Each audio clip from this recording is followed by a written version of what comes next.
Super Bowl 59 is here. It is a familiar story of the Kansas City Chiefs looking at a run at history, taking on the Philadelphia Eagles. A lot to watch for in this particular championship game in the NFL. Just a quick note. I'm talking to a few people in the lead up to this week. Again, at a social gathering over the weekend.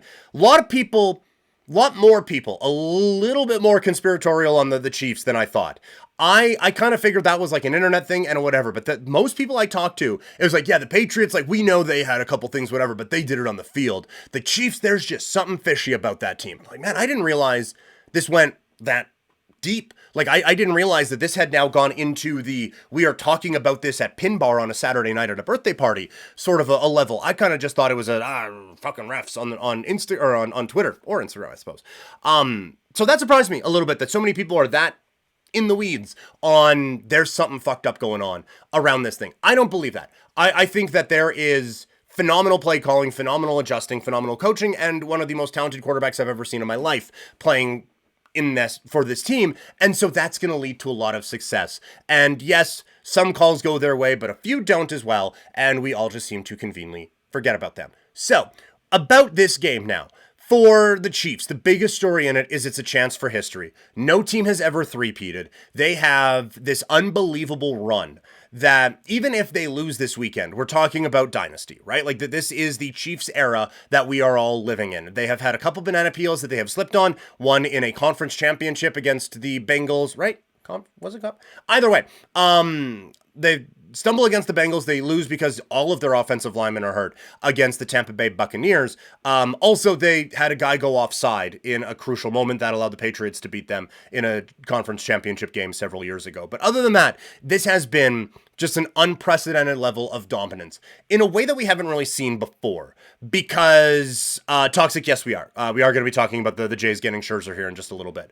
But we haven't seen a team be so underwhelming in the regular season and then be so unstoppable, both in the regular season and in the postseason, right? Like, so many of their wins this year felt like flukes, and so many of their wins this year felt lucky that it was tough to really buy into them. And they're doing it a lot with defense, and the offense isn't quite what we thought it would be. And then they go out and for the first time all season put up 30 in the AFC Championship game.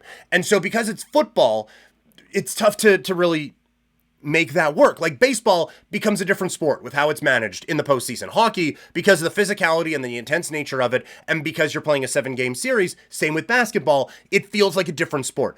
Football, the only reason it feels like a different sport is because we're getting the best playing each other and the stakes are kind of high.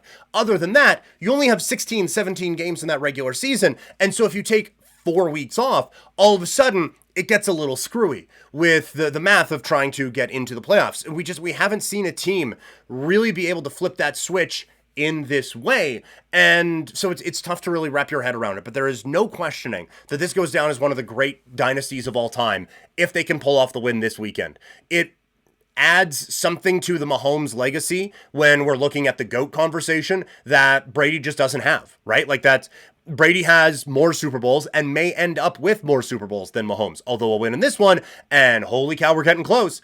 So that's where it starts to become a bit of an interesting GOAT discussion. Like, how much does a three-peat that Brady's never done, probably won't now, how much does that close that gap? Because I think it's considerable if he is able to do that. And he does it against the Eagles, who had such a complete team in the first year. The 49ers, who have, again, a complete team, and guy who's supposed to be a genius on the other side as the head coach. And then to do it again against the Eagles, who are the best defense in the league, coached by one of the better defensive coaches in the league. We'll get to that in a second.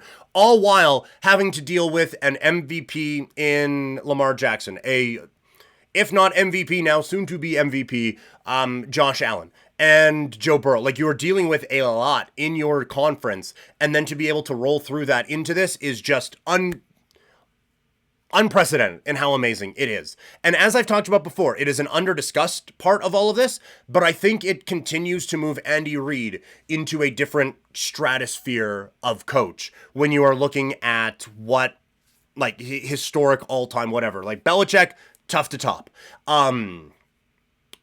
After that, you can, if he wins, then we put him in the conversation with everybody else, I think, based off of what he has been able to do in 2 stops now and how he has been able to maximize a whole lot out of this one.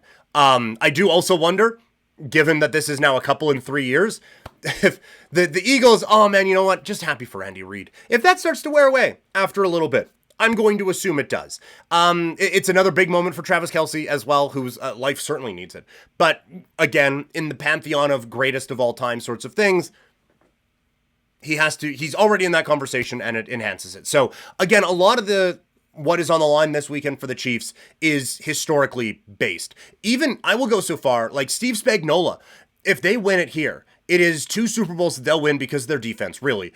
And at least it's 3 Super Bowls that they've got to because of their defense. And so I think he moves into all-time assistant coach category, which, admittedly, I don't have a list for. So I could be, with all due respect to the great defensive coordinators of the 80s who were smoking and drinking on the sidelines, I don't have a frame of reference for that. It's just he has to at least be in the conversation that no one's having.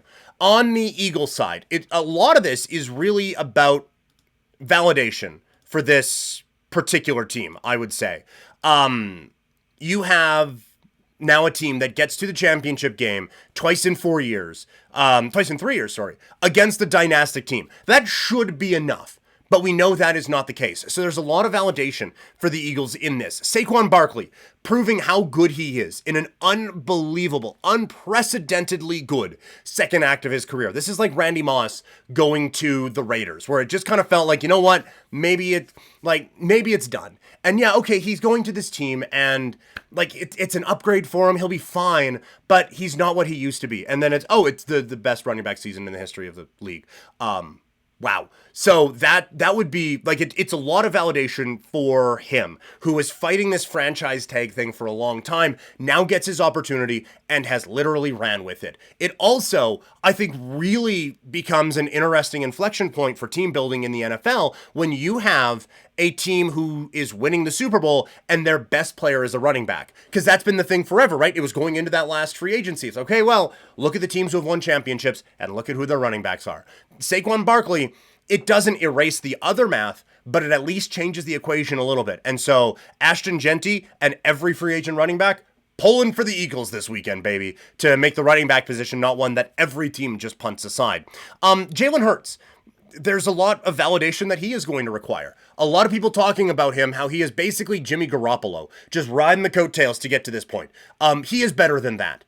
I have been down on him this year and for the last couple of years, honestly, and there are some questions about if he is actually that guy, but he has been good enough to not screw it up. And aside from this year, a lot of the success they have is in fact because of him. You could say some of the lack of success is also that, but a lot of this team being this good is because of him being as good as he is. And so if he can get this thing over the hump, and if he actually ends up being the guy in this game, then that, again, changes the conversation around him greatly. Nick Sirianni, I have not been a cheerleader of this guy. I said, even as recently as this year, that I think this is a Super Bowl championship roster. I think the coach is holding them back. I said that, and I will cop to that. This is now a second trip to the Super Bowl. I think a lot of that probably stops already with him getting here, but now if they win, that stops it even more and really changes, again, the conversation around that guy. And the last one, because we're talking about assistants and coordinators and stuff today, Vic Fangio. It was a disaster in Miami last year. And there was, okay, maybe this guy's just lost it. Maybe he just doesn't have it anymore. Well, now he comes to Philadelphia, completely turns the defense around, and has this as the best defense in the league. So there's already been nice little retribution for the defensive coordinator for the Eagles. And if they win this game, then this defense, we're not talking about them like the 85 Bears, the Ravens, or any of those teams like that, but they move into another category of all-time defenses. As far as the game goes, I think the big story to watch on Sunday is Saquon Barkley.